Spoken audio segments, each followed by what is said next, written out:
बहुत समय पहले की बात है। एक घने जंगल के किनारे बसा था एक सुंदर सा गांव, सुखपुर। ये गांव हरा भरा था, लेकिन पिछले 3 वर्षों से वहां वर्षा नहीं हो रही थी।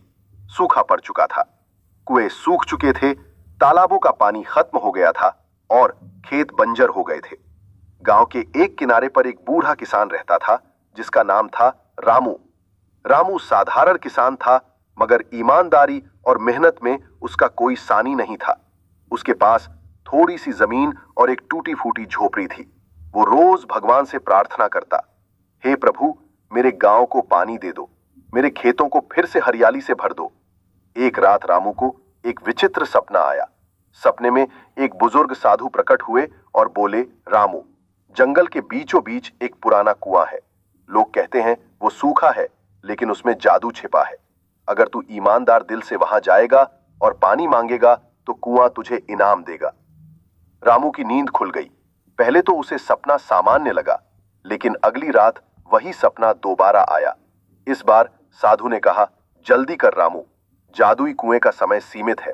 अब रामू समझ गया कि ये कोई सामान्य सपना नहीं। अगले दिन सुबह वो एक टोकरी में रोटियां और पानी की बोतल लेकर जंगल की ओर निकल पड़ा। 3 घंटे की कठिन यात्रा के बाद वो जंगल के एक पुराने हिस्से में पहुंचा, जहां सूखी झाड़ियां, कांटे और पत्थर थे।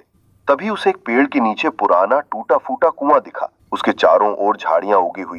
रामू ने उन झाड़ियों को हटाया और कुएं के पास गया। कुएं में झांका तो अंदर अंधेरा था, पानी तो दूर, नीचे सिर्फ धूल ही दिखाई दे रही थी। रामू ने हाथ जोड़कर कहा, हे जादुई कुएं, अगर तू वास्तव में जादुई है तो कृपया मेरे गांव को पानी दे दे, हम सब तड़प रहे हैं।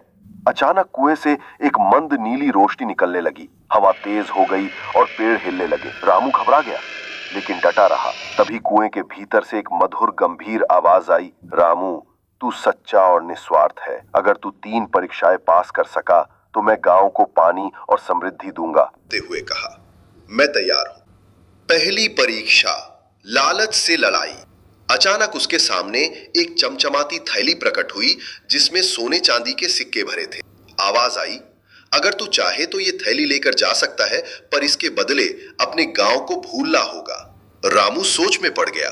इतने पैसों से उसका जीवन आराम से कट सकता था, लेकिन गांव? उसने थैली को वहीं छोड़ दिया और बोला, नहीं, मैं गांव की भलाई के लिए ही आया हूं। नीली रोशनी और तेज हो गई। अति उत्तम, तू पहली परीक्षा में सफल हुआ। दूसरी परीक्षा, क्रोध पर नियंत्रण।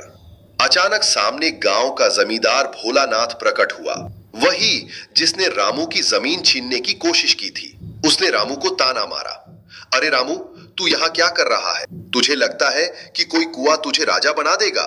रामू का चेहरा लाल हो गया, मगर उसने संयम रखा और बोला, मैं अपने गांव के लिए कुछ करना चाहता हूं। तुम क्या सोचते हो? इससे मुझे फर्क नहीं पड़ता। भोलानाथ गायब हो गया और आवाज आई, तूने क्रोध पर विजय पाई। तू दूसरी परीक्षा में भी सफल हुआ। तीसरी परीक्षा, परोपकार की भावना। अब एक दृश्य उभरा, जिसमें गांव का एक गरीब बालक भूख से तड़पता दिखा। आवाज आई, तेरे पास सिर्फ 1 रोटी बची है, क्या तू उसे देगा या खुद खाएगा? रामू बिना सोचे उस रोटी को बालक को दे देता है। बालक उसे देखकर मुस्कुराता है और एक प्रकाश में बदल जाता है। कुएं से एक बार फिर आवाज आती है, रामू, तूने तीनों परीक्षाएं पार कर ली। अब देख जादू कैसे होता है। कुएं से पानी की एक तेज धारा ऊपर उठती है।